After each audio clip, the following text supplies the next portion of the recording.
Hey guys, thanks for hanging out on another edition of Solid Rock Collection, looking around for rocks. Two verses I want to just look at real briefly today is Psalm 91, verse 1 and 2, which if you haven't, somebody was encouraged me to, if it's been a while since you've read Psalm 91, I would encourage you. I mean, it's just so, like as far as what we're going through as a culture and stuff, it's like how it seems so apropos and so poignant. But in verse 1 and 2 it says, "He who dwells in the secret place of the Most High shall abide under the shadow of the Almighty. I will say of the Lord, He is my refuge and my fortress, my God, in Him will I trust." I was thinking about, the days before cell phones when we actually got lost.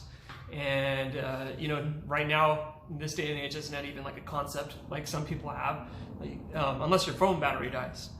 But I was thinking of how nice it was when you would maybe go somewhere new, where I was thinking of when I moved to New York and I had no idea where I was going. I felt like I was going in circles half the time and had no clue. You go around the same thing and you see the same farm, the same store, and you'd be like, how's that possible? Like, am I in some sort of weird time warp loop thing going on? And sometimes, especially if I had to be somewhere, like you have to be somewhere for work, or you're supposed to be somewhere to meet somebody, like I'd be very, cause of stress or frustration. But when you're going somewhere with somebody who knows the road, who's already been the way, and all of that's out the window. You have such confidence in the other person because they've lived here. They've already been down this road. They already know where we're going. And even if we get, maybe take a wrong turn, they're like, oh yeah, all right, that's fine. Just keep going and turn left over here. And for me, I was just thinking of that today when I was reading about staying underneath the shadow of the Almighty.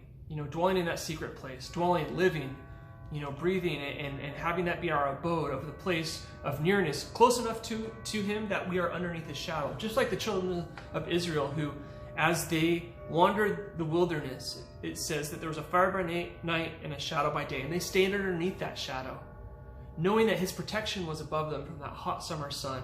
And as it moved, they moved. Just how much easier life is and more peaceful when we know we're dwelling underneath His shadow. In Him will I trust. As I live under close proximity to Him, knowing He's gone before me. There's ways right now, I don't know what's going to happen tomorrow or next month, to here, to anywhere, but I know He knows the way.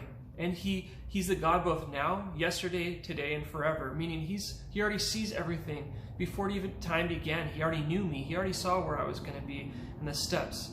And as I am underneath His shadow and His wings and abiding with Him, I get the benefit of the peace that's bestowed upon one that doesn't trust in themselves or in their own ability to know the way or to survive the path, but knowing that I'm underneath His covering, His protection, His presence, abiding with Him, knowing that even if I take a wrong turn, He can be like, you know what? Just take a left up here.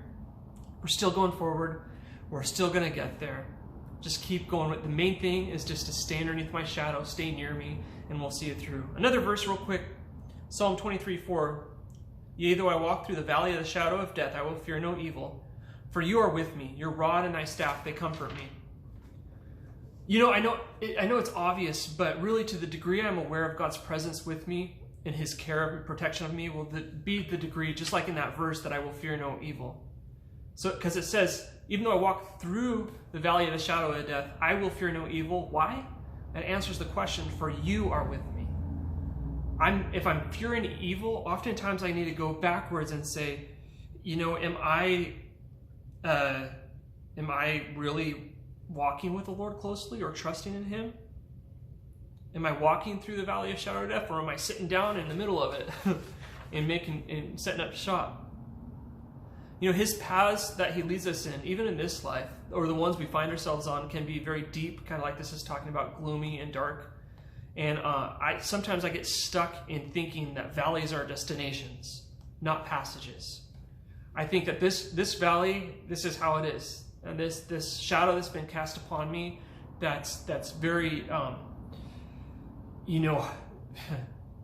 shaking, and really gripping me with fear or apprehension that this is how it is. And I can start being like, okay, I guess this is how life will be. I might as well get used to this valley's shadow that I find myself in. But it's not a destination, it's a passage. We walk through it. And it's something that with valleys and shadows and mountains, the same shadow is on the same valley every time the sun comes up, unless it's cloudy.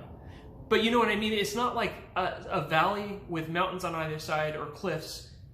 The shadow that's cast down into it will then suddenly appear somewhere else. Like it moves up north or it moves south 100 miles. It doesn't move every day. It's stuck. It's positioned. And just like the trials we go through, they can seem like forever. But in reality, it's a fixed moment. And it's fixed even though like from beginning to the trial to the end, or from beginning to the shadow that causes us to fear to the end can seem like a long time. It's fixed. It's not permanent. It's not going to just suddenly be like, oh, you got through, I'm going to jump ahead and get it and make you walk through me again.